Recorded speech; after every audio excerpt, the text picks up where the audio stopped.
Sir আজকে কর্মসূচিটা সম্বন্ধে একটু বলুন। আপনারা জানেন যে 15 বছরে দিদি যা কাজ করেছে, জনমুখী যা কাজ করেছে, খতিয়ান নিয়ে আমরা বাড়ি বাড়ি যাচ্ছি। সবই ওয়ার্ডে হচ্ছে। আজকে 14 নম্বর ওয়ার্ডে আমরা এসেছি। আমাদের সঙ্গে সঞ্জয় পাঠকজি আছেন, আমাদের সব কাউন্সিলর সুস্মিতাদি আছেন, সম্প্রীতা আছে, সব আছে।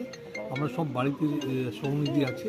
আমরা সব বাড়ি বাড়ি যাই, লোকে 15 বছরের খতিয়ান দিচ্ছি। আপনি জানেন কি দিদির এই জনমুখী বাজেট, খুশির বাজেট যা হয়েছে, যেখানে আমাদের সব মা বোনেরা কালকেই সব টাকা ঢুকেছে সবার লক্ষ্মী ভাণ্ডারে। এইসব একটু খুশির আমেজ আছে। আমার বাড়ি বাড়ি যাই, লোকজনকে এটাই 15 বছরের পরে খতিয়ানটা দিচ্ছি। স্যার আজকে কর্মসূচিটা সম্বন্ধে একটু বলুন। আপনারা জানেন যে 15 বছরে দিদি যা কাজ করেছে, জনমুখী যা কাজ করেছে, খতিয়ান নিয়ে আমরা বাড়ি বাড়ি যাচ্ছি। সবই ওয়ার্ডে হচ্ছে। আজকে 14 নম্বর ওয়ার্ডে আমরা এসেছি। আমাদের সঙ্গে সঞ্জয় পাঠকজি আছেন, আমাদের সব কাউন্সিলর সুস্মিতাদি আছেন, সম্প্রীতা আছে, সব আছে। আমরা সব বাড়িতে সৌনিধি আছে। আমরা সব বাড়ি বাড়ি যাই, লোকে 15 বছরের খতিয়ান দিচ্ছি। আপনি জানেন কি দিদির এই জনমুখী বাজেট, খুশির বাজেট যা হয়েছে, যেখানে আমাদের সব মা বোনেরা কালকেই সব টাকা ঢুকেছে সবার লক্ষ্মী ভাণ্ডারে। এইসব একটু খুশির আমেজ আছে।